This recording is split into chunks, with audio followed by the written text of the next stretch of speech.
Kalian pernah nggak udah pakai jas rapi-rapi ke gedung pernikahan klien naik becak? Saya Pascal, fotografer dari kota kecil. Saya akan share video apapun yang berhubungan dengan fotografi. Apabila suka, silakan like dan di-share.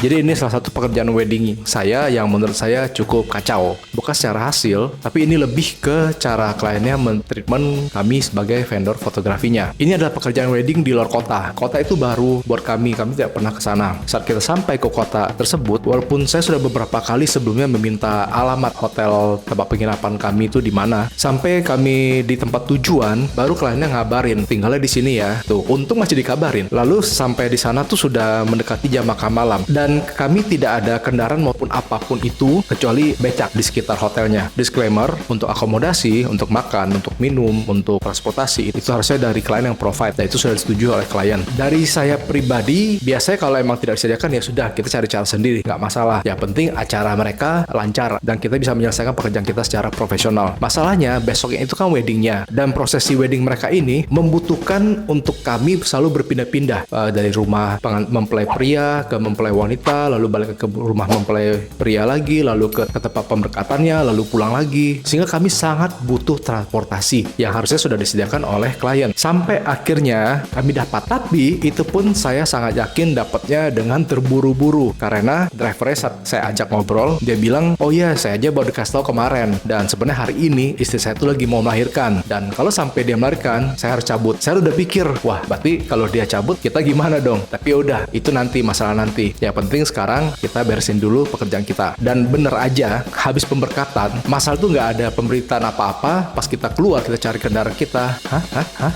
Nggak ada dong.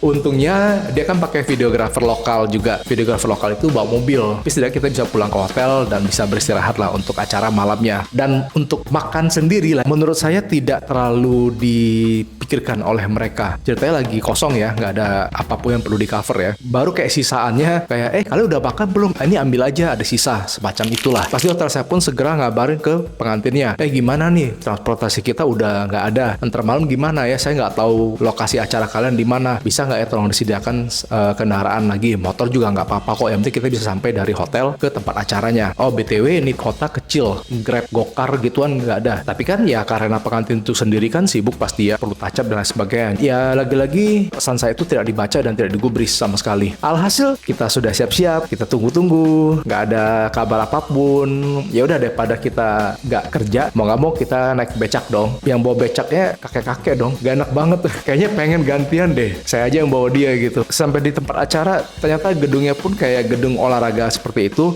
cuma ada standing aircon. Dan mereka ini keluarga terhormat di kota tersebut. Jadi kayak hampir setengah kota itu tuh datang ke sana untuk menghadiri acara mereka sebagai tamu undangan. Jadi kalian bisa bayangin nggak? Panas pol minta ampun, acara pun selesai. Nah, yang saya agak sakit hati, waktu akhir acara kita lagi foto keluarga, ayah dari mempelai wanita, dia tuh kayak bercanda, tapi semacam serius menurut saya juga ya. Pokoknya dia ada mengeluarkan kalimat seperti ini, bla bla bla, lalu, tapi kalau makan beli sendiri ya. Aduh, kesannya gimana ya? Kita aja semalaman sudah nggak makan di tempat acaranya. Itu sudah biasa lah buat kita kerja. Kalau cover wedding kita biasanya sebelum acara baru makan dulu. Pas acara kita nggak makan, selesai baru kita cari makan. Supaya nggak sakit perut di pertengahan kan. Tapi kok rasanya nggak pantas saja menurut saya. Anda sebagai orang tua mempelai wanita dan Anda salah satu orang terhormat di kota tersebut, tapi bisa mengeluarkan kalimat tersebut kepada kami. Yang menurut saya tidak sesuai dengan perjanjian yang sudah anak Anda setujui. Jadi kesimpulannya apa nih yang bisa kita ambil dari cerita saya ini? Perjanjian hanyalah perjanjian, tinggallah perjanjian. Kita nggak usah terlalu kayak berpaku kepada apa yang tertulis, lalu kita malah menjadi marah, kita malah kerjanya asal-asalan. Jangan. Ini pengalaman saya yang bisa saya share dengan maksud supaya kita sebagai fotografer, videografer, apapun pekerjaan kita, walaupun kita disakitin, walaupun kita diinjek-injek, tidak dihormatin, profesi kita dianggap sepele, jangan kalian membuat itu makin terlihat sepele. Tapi kita haruslah tetap profesional. Lakukan tugas kita dengan baik. Selesaikanlah pekerjaan kita. Make it beyond their expectation. Dan ingat, pekerjaan ini bukan hanya untuk mereka, tapi untuk kita juga. Karena untuk menguji ketahanan mental kita, untuk menguji apakah kita bisa berdamai dengan situasi, dan ingat hasilnya pun juga bisa sebagai portfolio untuk kita dong. Jadi stay true and be a good photographer.